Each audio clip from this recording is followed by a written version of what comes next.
Brasil, anos 20. Sindicalistas fundam o Partido Comunista. No Teatro Municipal de São Paulo é realizada a Semana de Arte Moderna.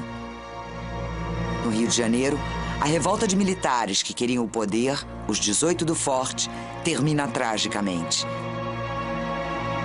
O país acorda perplexo e chocado com os crimes de Febrônio Índio do Brasil, um assassino perverso.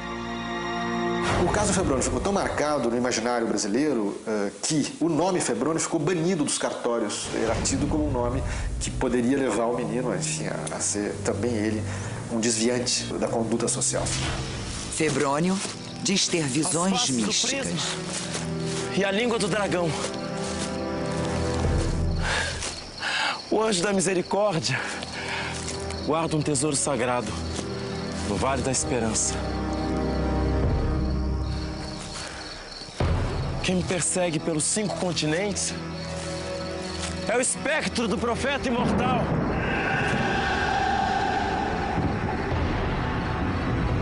Quem é você? Eu sou a luz, a vida e a verdade. Deus seja louvado. Conheço a tua pobreza e as tuas necessidades, mas sei que és rico na fé e na perseverança. Não temas os padecimentos que ainda te aguardam. O demônio te lançará ao cárcere para que sejas provado. Sê fiel até a morte e te darei a coroa da vida. Um criminoso que era um delirante. Um delírio místico, né? De forma que a acoplagem entre loucura e crime estavam perfeitamente associados na história dele. Na cadeia, Febrônio tatua no corpo os delírios mentais. Leão, a marca de Deus jamais será suplício para os seus profetas. Então, uma pessoa que tem um corpo todo marcado é uma pessoa que, teoricamente, suporta melhor dor.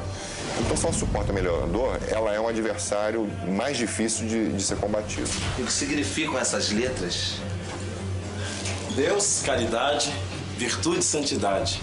Vida, imã da vida. Eu fui escolhido para matar o dragão e dominar o mundo.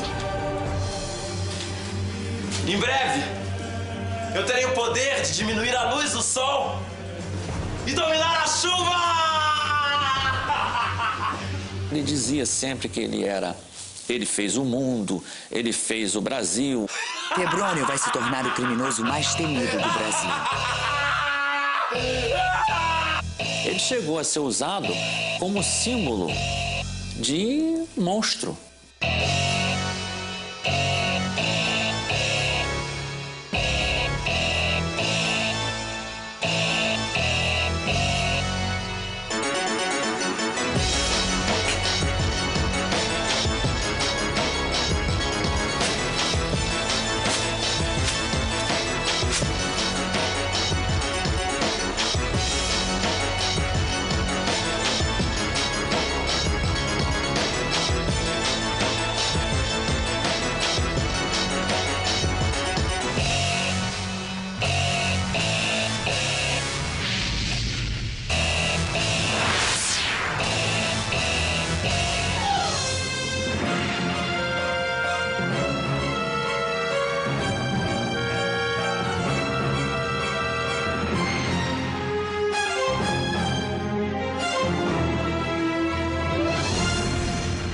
Boa noite.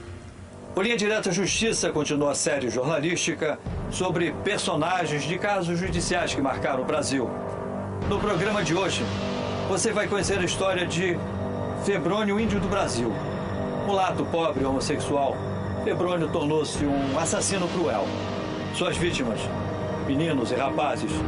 Ele que se dizia o filho da luz, acreditava ter uma missão na Terra, escolher 10 meninos e tatuá-los com letras de significado divino. Assim, Febrônio conquistaria o poder de um deus.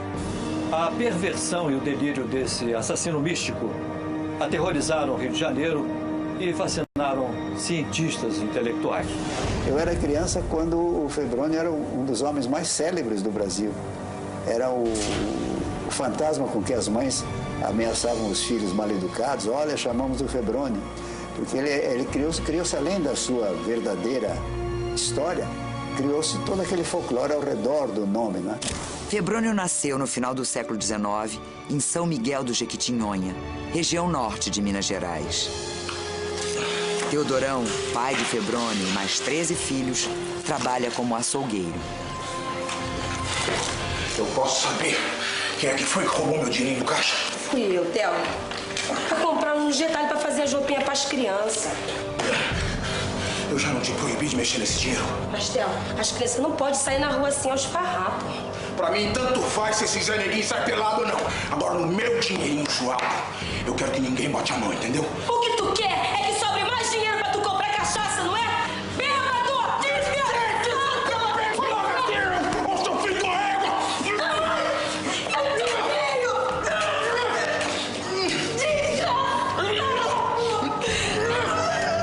A situação dele de violência familiar era enorme, como em todos os casos que as pessoas acabam virando assassinas e psicopatas. E ele fugiu de casa com 12 anos. 1909. Febrônio chega ao Rio e se envolve com marginais. É melhor desistir, garoto. Você já perdeu todo o seu dinheiro. Não.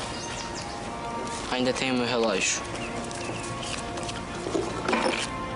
Pobre, mulato, vilipendiado, sofrendo do racismo da época, sofrendo de uma família insuportável, escapa, vem para o Rio de Janeiro, aprende e se torna um personagem. Coisa impressionante. Isso me fascinou. Febrônio passa a viver nas ruas e ganha dinheiro com biscates e pequenos furtos. A partir de 1914, Febrônio se tornou um personagem conhecido pela polícia do Rio de Janeiro. Em pouco mais de 10 anos, ele foi preso 37 vezes. As acusações eram roubo, estelionato e chantagem. Veja como funcionavam dos golpes aplicados por Febrônio. Ele anunciava nos jornais da época que ele precisava de cobradores.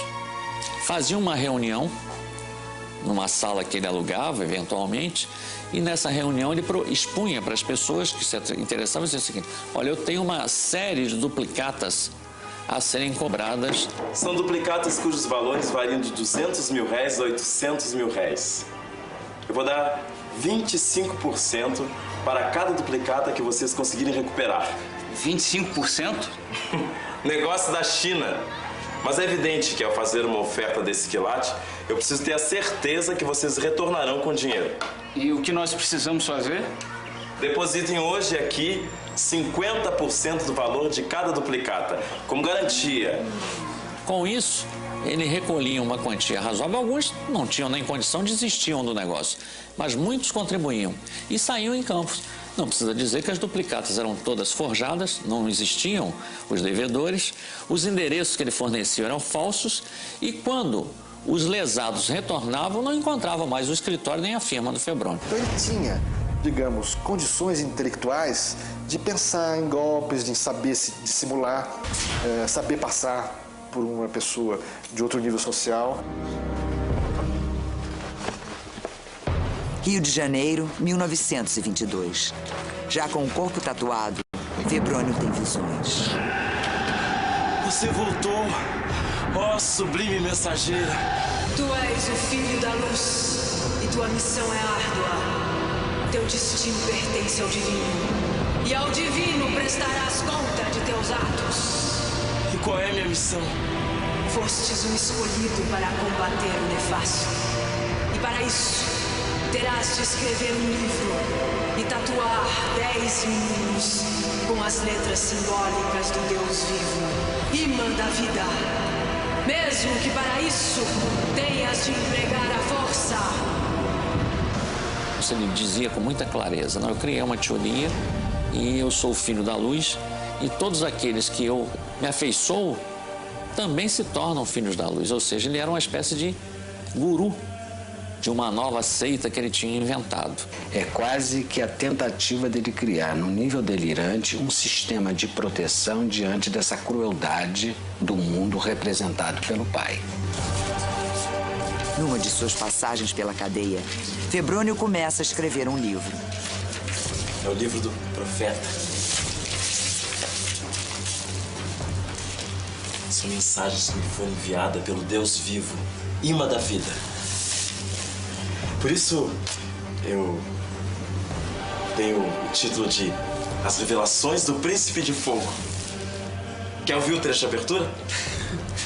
Eu sou analfabeto, Febrônio. Não importa! Basta que ouças com o coração.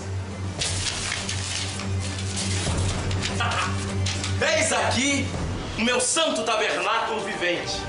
Hoje dedicado a vós, os encantos que legastes ontem a mim, na fortaleza do meu fiel diadema excelso.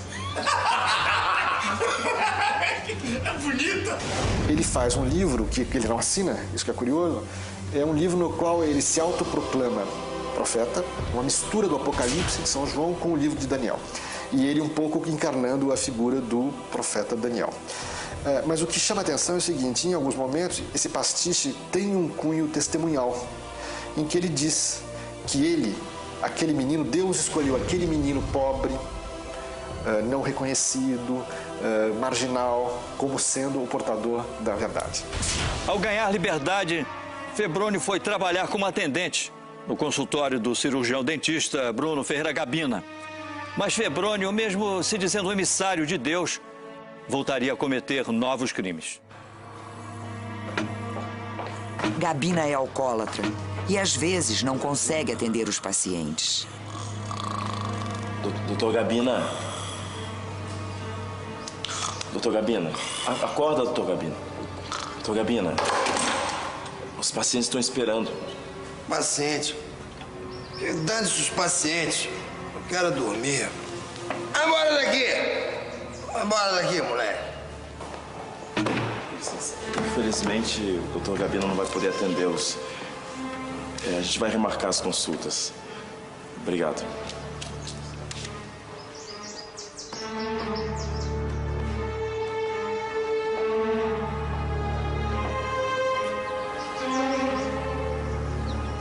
Febrônio rouba o diploma e assume a identidade de Gabina.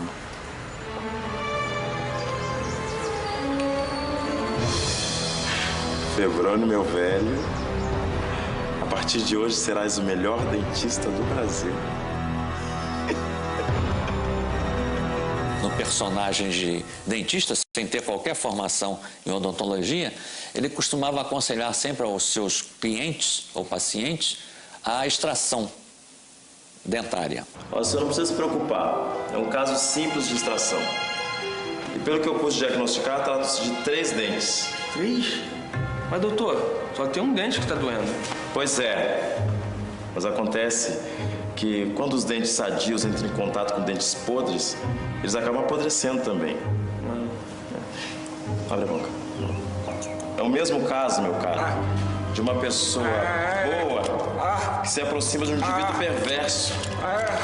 Ele acaba se tornando perverso também.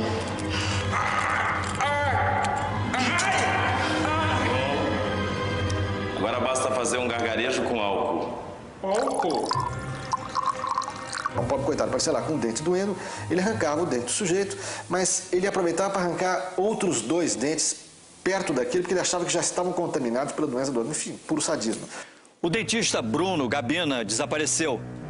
Febrônio chegou a ser considerado suspeito de tê-lo assassinado, mas nada foi provado.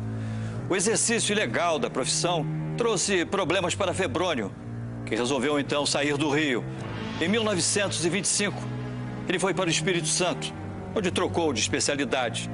Transformou o diploma de dentista em diploma de médico ginecologista e passou a atender novos pacientes. Dona Aurora, seu caso não chega a ser nem um bicho de 7 cabeças. A senhora vai fazer 2 banhos diários com pétalas de rosas brancas, tomar um chá de aroeira 4 vezes ao dia e ao acordar, a senhora vai tomar uma colher de elixir curativo feitosa. Mas como, doutor? É só isso? Perfeitamente. No mais, é fé em Deus e muita oração. Aconselhava determinados medicamentos e as pessoas melhoravam. Eventualmente uma dor, etc. Talvez até pela colheita de informações populares, né? Como todo de médico e louco, todo mundo tem um pouco, ele tinha as duas coisas, né? Reportagens da época contam que Febrônio chegou a fazer algumas cirurgias e que, ao atender um parto, teria provocado a morte de uma mulher. Em 1926, Febrônio voltou ao Rio e foi morar numa pensão no centro da cidade. A dona da pensão flagra Febrônio numa atividade macabra. O Febrônio tinha um crânio em casa, que diz ele que pegou de um mausoléu e que então ele ferveu para uso de estudo de anatomia. Pode até ser o crânio do Gabina. Na delegacia, Febrônio fala com naturalidade sobre o acontecido. O que o doutor delegado queria que eu fizesse? O crânio ainda estava exalando um mau cheiro. E a peça era muito importante para a realização dos meus estudos médicos científicos. Sei. Bom, então eu a fervi numa infusão de cal virgem com sabão grosso. E onde o senhor conseguiu o crânio? No cemitério do Caju, é claro. O Febrônio, por mais terríveis coisas que pudesse ter feito, ele revela uma agilidade mental de escroque, né? Febrônio edita por conta própria o livro que tinha escrito na prisão e vende os exemplares nos bares e cafés do Rio de Janeiro. Os senhores não estariam interessados em comprar meu livro? Por que não? É uma pechincha. As revelações do Príncipe do Fogo. Nossa. Eis-me potente Leviatã, do santuário do tabernáculo, do testemunho que há no céu, prodigiosamente emergido, o eminente antigo, precursor pertinaz do bem, encanto da justiça honrada. Ora, isso é escrita automática. É surrealismo puro. Muito bom. O livro acaba na mão de intelectuais ligados ao movimento modernista e encanta o escritor Mário de Andrade. Mário de Andrade foi um dos líderes da Semana de Arte Moderna de 1922. O movimento revolucionou o conceito de arte no Brasil, valorizando a cultura tipicamente brasileira. O Mário de Andrade era um leitor compulsivo. E ele anota na marginália do livro e na primeira página de rosto. Ele fica impressionado com a mística poética do Febrônio. E ele tem razão. Tem uma imaginação verbal rara no livro dele. Às vezes as frases não fazem sentido. Percebe? Isso aqui, a graça é essa. Os modernistas estavam muito interessados em criar um estilo de narrativa novo, inclusive com bastante irregularidade, fora das normas gramaticais e assim por diante. E mais este atrativo pelo sobrenatural, pelo místico, que fazia também muita parte da mentalidade do Mário de Andrade. 21 de fevereiro de 1927. Nas matas do Corcovado, ele pratica um estranho ritual. Ele foi apanhado nu, pintado de amarelo, e tinha uma criança amarrada numa árvore que estava assistindo uma dança maluca.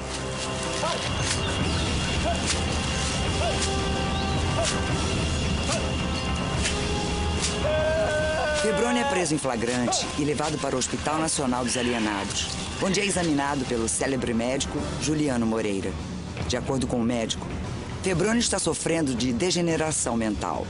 É mitômano, sofre de delírios de imaginação e perversões sexuais. Juliano Moreira recomenda que Febrônio fique internado na instituição por tempo indeterminado. Dias depois, Febrônio pegou dinheiro no cofre da administração do hospital e fugiu, junto com o paciente Jacó Edelman, de 17 anos. Em seguida, Febrônio roubou uma espada em uma casa de penhores e foi junto com Jacó até o bairro carioca de São Cristóvão, ao encontro de um jovem. Febrônio leva os jovens até uma praia deserta em Mangaratiba. O que nós viemos fazer aqui? Descansar um pouco. Esses dias têm sido muito atribulados. Sim, mas você me prometeu um emprego. É, pra mim também. As promessas estão de pé. E quem vai nos empregar nessa praia deserta? Ninguém. Onde já se viu pedir emprego a peixes e gaivotas? Vocês estão loucos? Eu não tô gostando nada disso. Eu vou voltar para o hospital. De jeito nenhum! Eu tenho uma missão que foi confiada por Deus. Eu não vou decepcionar.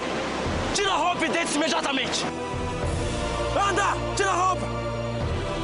E você? Sente-se! Senta! E admire o trabalho do profeta.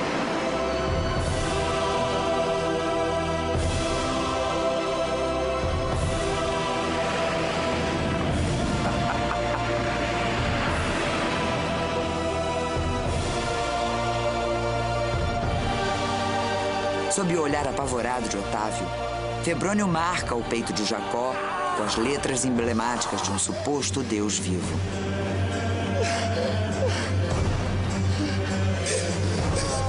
Ele era cruel, mas ao mesmo tempo ele, de uma certa maneira, tinha uma certa compaixão pelas vítimas, né? Ele dizia que aquilo que ele marcava no corpo, né, aquelas marcas que ele deixava no corpo, era para protegê-las do mal. Febrônio marcou os corpos dos 2 jovens e abusou sexualmente deles. Nos meses seguintes, com a mesma promessa de arrumar emprego, Febrônio tatuou e abusou de outros 10 meninos e adolescentes. Na época, Febrônio morava neste imóvel em Petrópolis, onde funcionava o Hotel Rio Branco. Em mais um delírio, Febrônio se veste de motorista de ônibus e viaja para o Rio. A caminho do Rio de Janeiro, Febrônio pensa em suicídio. Não merece mais viver, Febrônio. Não tem mais sentido, é o fim, acabou. A tua hora chegou. Tens que prestar contas aos tribunais divinos. Mas ele vai matar pela primeira vez. No próximo bloco. Febrônio oferece emprego a um rapaz. É um convite para a morte.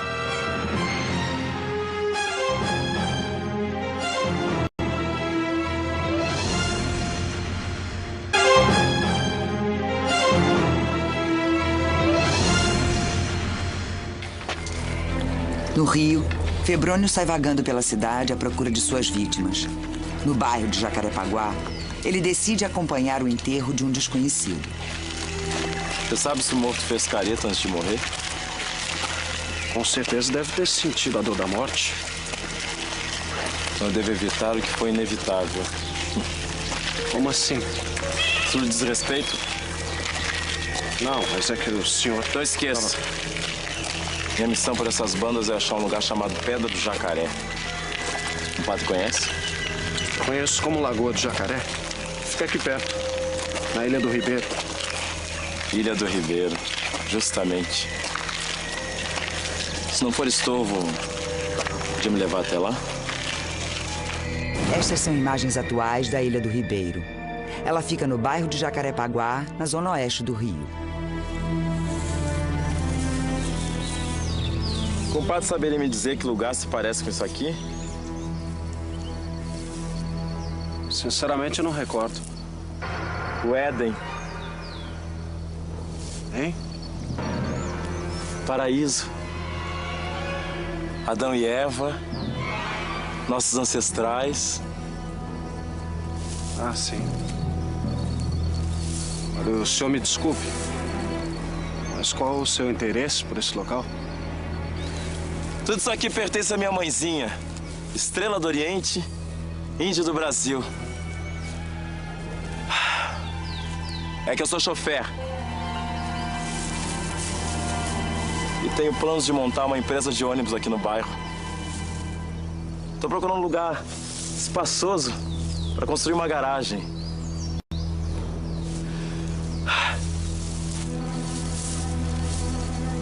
Aliás, o senhor não gostaria de trabalhar comigo? Muito obrigado. O senhor me desculpa, mas é que eu preciso voltar lá para a minha roça. Tenha uma boa tarde. Minutos depois, Febrônio volta a Jacarepaguá. Ele continua a inventar histórias para atrair suas vítimas. Rapazinho mora aqui? Mora sim, senhor. Sua família tá em casa? Só tia Lamiro. Meu pai tá na lavoura. Tio Alamiro não trabalha? É o senhor que veio aqui pra arranjar emprego pro meu tio? Sou eu mesmo. Porque eu trabalho na aviação. Eu tô precisando de alguém pra cobrir uma vaga. Você não quer apresentar o tio Alamiro? A companhia tá pensando em botar uma linha pra essas bandas. A oportunidade é boa. E o salário pode chegar a 300 mil réis. 300 mil réis? É muito dinheiro. Salário justo pela carga horária. Então, aceita? Aceito. Aceita o que, Alamiro? Que história é essa? O moço aqui me ofereceu um emprego numa empresa de ônibus. Alamiro tem problema nas pernas? Como é que pode ser motorista de ônibus? Quem disse que ele vai ser motorista? A vaga é para vigia do depósito de material. Não vai haver nenhum impedimento. O compadre pode ficar tranquilo. O Febrônio era um homem muito inteligente. Todos falam que ele falava muito bem, que ele se expressava verbalmente muito bem, que ele tinha uma boa postura, nada condizente com a situação social dele. Febrônio ainda consegue jantar na casa de Alamiro, o jovem que ele vai matar. Junto com eles está Antônio, o cunhado de Alamiro. Tá uma delícia, mas nós precisamos nos apressar. Eu preciso apresentar o Alamiro ao chefe da empresa. Mas sábado, essa hora? Ué, uma empresa que se presta tem que estar sempre pronto a trabalhar qualquer dia, qualquer hora. E o rapaz precisa assinar um documento ainda hoje. Então, Alamiro, a decisão é sua. Você quer ou não quer o emprego? Alamiro aceitou seguir Febrônio. Os dois não foram para a empresa de ônibus, mas para a sessão das 9 da noite do Cine Ideal, no centro do Rio. Em seguida, beberam até às 3 da manhã, quando decidiram ir para a Ilha do Ribeiro, próximo ao bairro de Jacarepaguá. Febrônio, bêbado, sugeriu que eles pernoitassem na ilha. É a melhor solução, Alamiro. Amanhã eu levo você para casa. A noite está muito agradável. Não vai ser nenhum problema dormir ao relento. Olha só a cama aqui, confortável que eu fiz para nós. É melhor mesmo ficar por aqui. Claro. Vamos tirar as roupas para não sujar.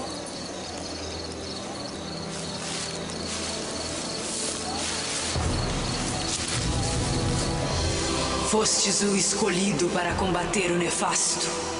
E para isso, terás que escrever um livro e tatuar 10 meninos com as letras simbólicas do Deus vivo, imã da vida.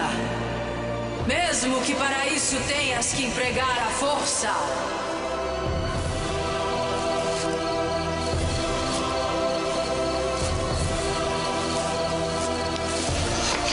Me larga, tá louco? Me larga, homem! Entramos numa luta formidável. Alamiro é muito mais forte.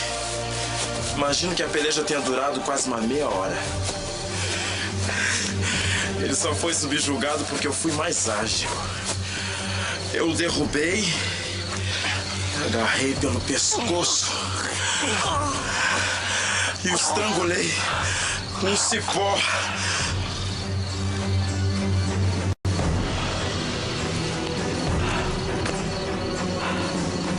No dia seguinte, o cunhado de Alamiro foi à empresa de ônibus e descobriu que a companhia não estava contratando ninguém e que entre os empregados não existia também nenhum funcionário com as características de Febrônio. 3 dias depois do crime, o corpo de Alamiro é encontrado. O delegado Nestor Oliva interroga várias testemunhas. Na mesma semana, ao folhear a revista forense, ele lê uma matéria sobre Febrônio e percebe que as características físicas dele são semelhantes com as do assassino de Alamiro. Mas antes que fosse localizado, Febrônio voltaria a matar. Olá. Rapaziada, vai jogar futebol? Ainda vou ser jogador. Muito bem. Como é seu nome? João Ferreira, mas todo mundo me chama de Jojoca. Jojoca é nome de craque. Tem um doce de abóbora aqui. Aceita? Tá novinho. Rapazola já trabalhou alguma vez? Não, senhor. Gostaria de trabalhar? Pode ser. Eu tô precisando de um menino assim como você, para trabalhar como copeiro na casa de um coronel do exército, na Avenida Pedro Ivo. Copeiro? Será que eu sirvo pra isso? Claro. Você me parece muito esperto. Pode ser. Ânimo, rapaz. Ó, com dinheiro você vai poder comprar muitas bolas de futebol de couro. É tanto dinheiro assim? É, não tô dizendo? Ah, então eu quero. Posso saber o que está acontecendo aqui? Mãe, o moço me ofereceu emprego. Que história é essa, minha filha? Você é muito pequeno para trabalhar. É, nisso a senhora tem razão. É por acaso você não teria um filho um pouco maior? Eu não lhe conheço. Quem é o senhor? José Matos. Trabalho no momento como agenciador para o coronel do Exército, Túlio Rio Branco. Um homem corretíssimo, da alta sociedade. Ele está precisando de um copeiro. O salário é bom. Eu garanto que a senhora não vai se arrepender. Não sei, não. É verdade que o dinheiro seria bem-vindo, mas o João Joca ainda é uma criança. O senhor fala com o pai dele. O meu marido, José, trabalha numa oficina aqui perto. O que ele decidir, tá decidido. Na hora que ele vai até o pai, ele fala pro pai que a mãe já concordou. Bem, se a minha mulher concordou, eu não vejo nenhum impedimento. Magnífico. O pai de João Joca nunca mais verá o filho com vida.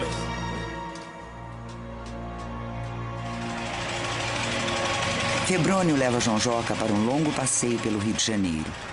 Eles vão até a Quinta da Boa Vista, depois para a Praça 11 de Junho, Rua Barão de Petrópolis, e para o Largo do França, no bairro de Santa Teresa. Febrônio se embrenha no mato com João Joca e se prepara para tatuar o menino. Mas isso vai doer, seu Matos? Coisa pouca. É similar a uma picadinha de mosquito. Ó, pensa no terno que eu te prometi, não vai doer nada.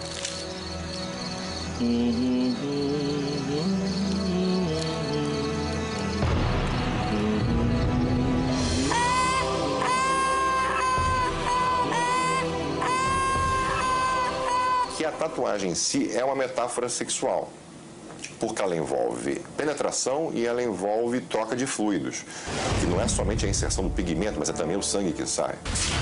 O pai de João Joca chega em casa e encontra a mulher preocupada. O que você tá fazendo aqui fora? Tô esperando o João Joca. Ué, ele ainda não chegou? Não. Eu tô preocupada, José. Mas não foi você mesmo que deixou o João Joca aí com aquele moço? Eu não deixei coisa nenhuma. Eu só falei pra ele pedir pra você. Bia do céu, a gente foi enganado, mulher. Vamos procurar a polícia, vamos? Muito rapidamente, o pai do João Joca reconhece o Febrônio como o homem que levou seu filho na delegacia. Ele tinha uma extensa ficha criminal. Na mesma noite, Febrônio leva João Joca até a Ilha do Ribeiro, o mesmo lugar do outro crime. Errei o caminho. Eu vou levar você para casa do seu pai. Mas a casa do meu pai não fica por aqui. Engano seu. Em todo lugar e em lugar nenhum. Em breve, estará nos braços do seu pai verdadeiro. Seu pai celestial.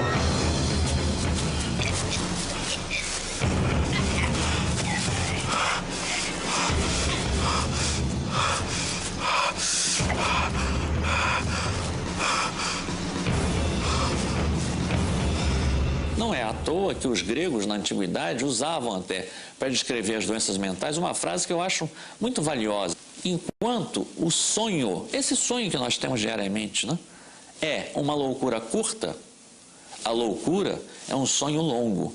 2 dias depois do crime, Febrônio foi preso. Ele trazia dinheiro, agulha, linha e um vidro de tinta costurado nas ceroulas. Os 2 assassinatos em apenas 15 dias chocaram o Rio de Janeiro. Na imprensa, Febrônio é chamado de monstro e os crimes produzem consequências até na família do próprio assassino. O irmão dele foi justiciado lá na Bahia, foi perseguido pelas pessoas e foi morto pela população pelo medo que ele fosse portador dos mesmos graves delitos e desvios do qual Febrônio seria portador. A religião que prego não foi compreendida, mas será. Eu tenho certeza. E nesse dia eu deixarei de ser o monstro que os jornais pregou. E na sede de pregar Deus, eu espalharei pelo mundo os santos ensinamentos que eu peguei no meu livro. No meu livro! Na época, o chefe de polícia tomou esse livro como um livro altamente subversivo e mandou queimar os livros. A polícia queima todos os exemplares do livro As Revelações do Príncipe do Fogo, escrito por Febrônio. A Atualmente, só se tem notícia de um único exemplar do livro. É justamente aquele que pertenceu ao escritor Mário de Andrade. Depois da morte do escritor, ele foi doado à Universidade de São Paulo. Como não tinha o nome de Febrônio na capa, ficou esquecido durante anos, até ser identificado pelo professor e pesquisador Carlos Augusto Calil. Ele, no fundo, acaba sendo a vítima de um processo, né, que se volta contra ele com uma enorme violência, por uma incapacidade de compreendê-lo. Dezembro de 1927. Preso, Febrônio vira um caso a ser estudado pela psiquiatria. Ele é examinado pelo médico Heitor Carrilho. O laudo do perito Heitor Carrilho, ele foi um marco na história da psiquiatria e também serviu como um grande referencial para que em outros países e até aqui no Brasil fossem feitos estudos e pesquisas a respeito deste problema que seria a inimputabilidade penal pela anormalidade mental do psicopata. Ele tentava explicar para a ciência e para a sociedade que Febrônio, ele não era um ser demoníaco, e sim que ele era uma pessoa portadora de uma alienação mental, um psicopata. O Freud trouxe uma leitura sexual das neuroses e das psicoses, quer dizer, do psiquismo humano em geral, e com isso ele trazia um contraponto no sentido de mostrar que a loucura tinha dimensões que eram compreensíveis. E a partir do caso Febrônio Índio do Brasil, nós começamos a construir os manicômios judiciais no Brasil. E nós queremos saber a sua opinião. Como você acha que pessoas com problemas mentais, que cometem crimes bárbaros em série, devem ser tratadas? Opção A, como qualquer criminoso. B, devem ficar internadas pelo resto da vida. C, devem ficar internadas até ganharem alta. E opção D, podem ficar livres para tratamento particular. Entre já em nosso site www.globo.com/linha direta. Participe. A seguir. Febrônio inaugura o manicômio judiciário do Rio de Janeiro, mas foge 6 anos depois, provocando pânico na população. E ainda, preso o homem condenado por matar a namorada com um taco de beisebol. Ele estava escondido na casa da mãe.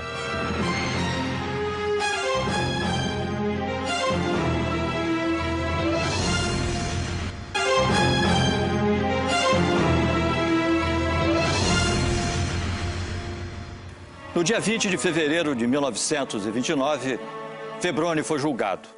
Com base no laudo de Heitor Carrilho, ele foi considerado inimputável, ou seja, para a justiça, ele era considerado louco. Não podia ser responsabilizado pelos atos que cometeu. Por isso, o juiz determinou que o réu fosse internado no manicômio judiciário por tempo indeterminado. Porque a gente tem que examinar e imaginar se ele é capaz de cometer um outro crime. Em determinado, que circunstância? Não sei. Então, aquelas coisas todas podiam, cá fora, se exacerbar e levar lá a cometer um crime outra vez. Febrônio é o primeiro criminoso a ser internado no manicômio judiciário do Rio de Janeiro. Apesar disso tudo, ele era o rei do lugar. Evidentemente. Quer dizer que a única glória dele era de ser interno, né? 00001. Né? O próprio Heitor Carrilho chama ele de relíquia, né? Relíquia do manicômio.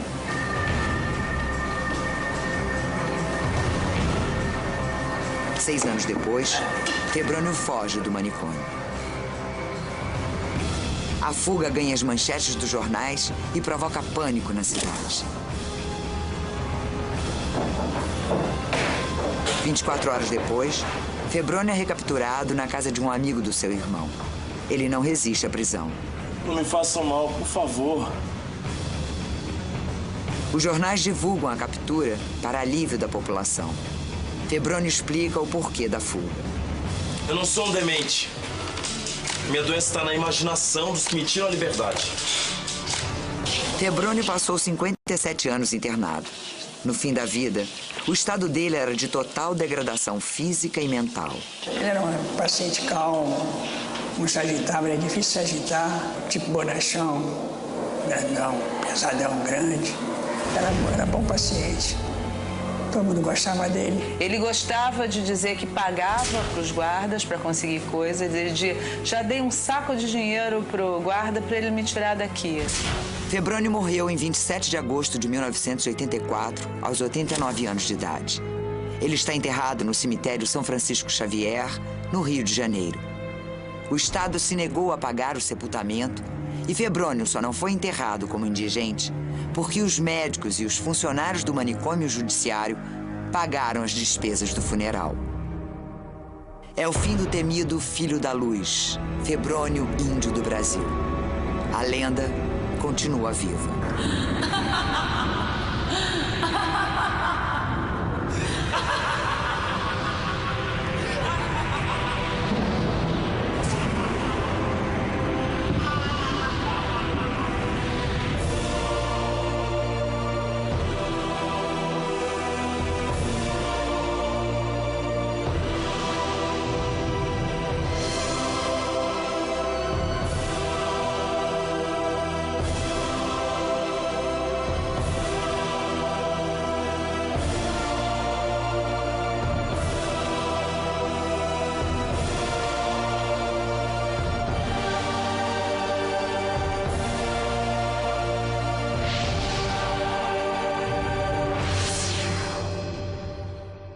E se você quiser saber um pouco mais sobre a história de Febrônio Índio do Brasil, entre agora em nosso site e participe de um chat, um bate-papo com o psiquiatra forense e ex-diretor do Manicômio Judiciário do Rio de Janeiro, Talvani de Moraes.